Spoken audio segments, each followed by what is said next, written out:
Hello everyone! Welcome back sa ating YouTube channel. Please don't forget to like, comment, and share kung nagustuhan nyo yung ganitong klase ng content, ganitong klase ng video. Marami pa ako sa share sa inyong mga details and information about sa ating mga nabibisit at nalolocate na mga vacant na house apartment.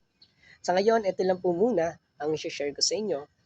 Ito pong murang pinapaupahang bahay, yes, very affordable. House apartment for rent, 8,000 pesos monthly, located in Bacoor City, Cavite.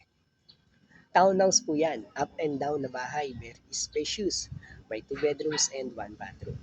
May sariling metro na kuryente, may sariling metro ng tubig. Ang tubig, may nilad water sa nagtatanong. Yes, pwedeng magtindahan. Yes, kids. Yes, pets allowed. And yes, parking. Pwedeng magpark sa harapan ng bahay.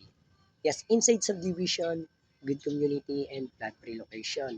Malapit lang din sa highway, walking distance lang. May malapit na school at market. House apartment for rent, vacant and ready for occupancy, anytime open for viewing.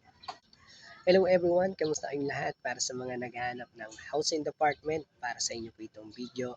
At marami pa po ako sa inyong i-share ng mga details and information. So yun guys, maraming salamat. Ulit, 8,000 pesos monthly, house apartment for rent, 8K monthly, located in Bacoor City, Cavite. Yun lang po at maraming salamat. Paalam.